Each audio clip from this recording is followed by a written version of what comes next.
On December 23, 1948, the chief architect of Japan's war of aggression in Asia met his end. Hideki Tojo, the prime minister whose actions and policies significantly expanded the scope and the brutality of the Second World War in Asia, was executed by hanging.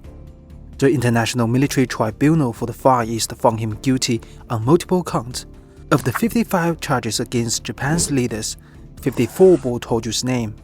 He became the face of Japanese militarism, responsible for a full-scale and expanded aggression against China, the attack on Pearl Harbor, and the invasion of Southeast Asia and the immense suffering across the Asian continent. Riding through the ranks of an imperialist army, Hideki Tojo embraced the philosophy of expansion by force, a belief that plunged Asia into darkness. Hideki is known as the Razor General, started serving as the Prime Minister of Japan from October 1941. As a central architect of the aggression war against China, policies under his oversight led to atrocities such as the 3-All policy, a scorched earth campaign of killing, burning, and looting. He was directly involved in authorizing biological warfare programs, including the notorious Unit 731, where human experimentation was carried out on living prisoners. His responsibility extended far beyond Asia. Tojo knew of and sanctioned the brutal treatment of prisoners of war. Events like the Bataan Death March, along with first-hand accounts from forced labor camps across the region, became enduring symbols of that cruelty. Under his leadership, tens of thousands Allied POWs and millions of Asian civilians perished. And his downfall was as dramatic as his rise.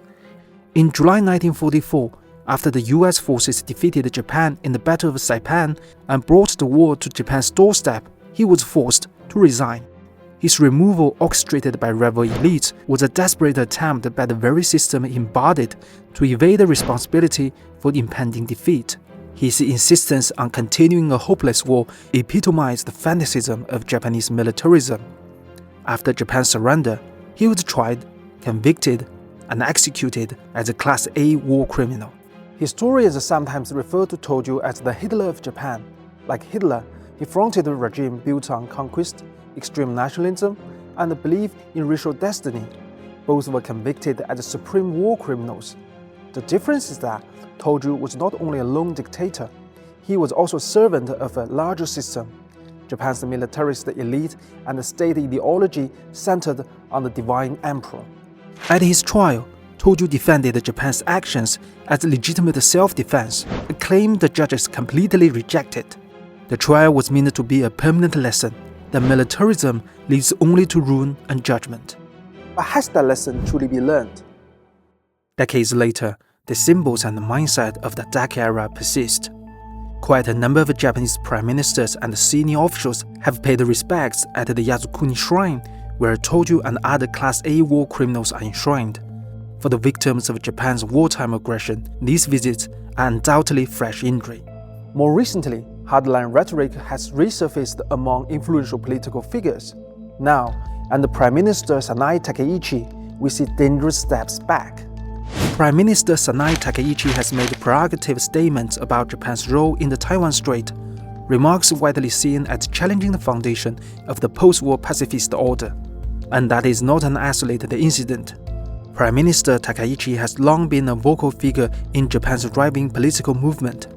Her consistent visit to the Yasukuni Shrine before taking office and her active advocacy for constitutional revision and defense expansion are seen by many as a direct effort to whitewash history and revive the specter of militarism. She represents a political force that seeks to dismantle the post-war pacifist framework, echoing the dangerous ideologies of the past. The shadow of Hideki Tojo is long. His crimes are recalled not to reopen old wounds, but to guard against their repetition. Vigilance, history reminds us, is the price of a peace.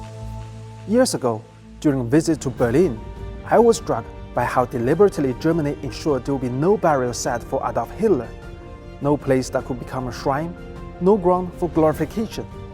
But when I look at the recent developments in Japan, I can't help but feel uneasy. Never again must be more than a slogan. It must remain a promise backed by memory, accountability, and restraint. And until that promise is fully honored, the past will continue to be remembered, its horror recalled, and responsibility firmly insisted upon.